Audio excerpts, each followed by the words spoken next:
പറഞ്ഞിട്ടുള്ള 3000 കോടി 2000 കോടി എന്നൊക്കെ പറയുന്ന കണക്ക്, ആ കണക്കിന്റെ വസ്തുതകൾ എന്താണ് എന്ന് ചോദിക്കാൻ പോലും പ്രതിപക്ഷ നേതാവിന് തന്റെ ഇടം ഉണ്ടായില്ല.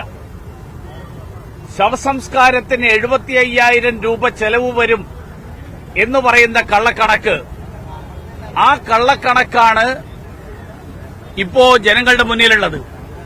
അതിന്റെ അടിസ്ഥാനം എന്താണ് എന്ന് പ്രതിപക്ഷ നേതാവ് സഭയിൽ ചോദിച്ചിട്ടില്ല.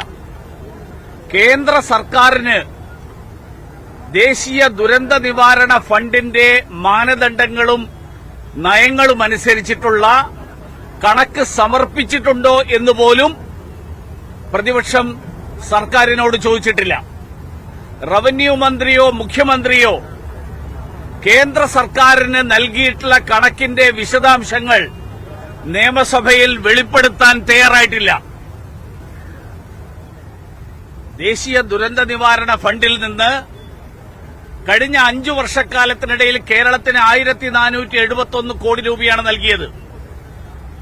എല്ലാ വർഷവും നൽകുന്ന 2 ഗഡുക്കളായിട്ട് നൽകുന്ന ദേശീയ ദുരന്ത നിവാരണ ഫണ്ടിന്റെ ഈ വർഷത്തെ ആദ്യ ഗഡു 146 കോടി രൂപ ഈ കഴിഞ്ഞ ദിവസം റിലീസ് ചെയ്ത വിവരം നിങ്ങൾക്ക് എല്ലാവർക്കും അറിയാം. ഈ ദേശീയ ദുരന്ത നിവാരണ ഫണ്ടിൽ വി മുരളീധരനാണ് മാധ്യമങ്ങളോട് പ്രതികരിക്കുന്നത്. സംസ്ഥാന സർക്കാരിനെതിരായ വിമർശനങ്ങളടക്കമാണ് അദ്ദേഹത്തിന്റെ വാക്കുകളിലുള്ളത്. മറ്റൊരു വാർത്തയിലേക്ക് വരുമ്പോൾ, മലപ്പുറത്തെ പെൺകുട്ടികൾ പന്ത് കളിക്കുക മാത്രമല്ല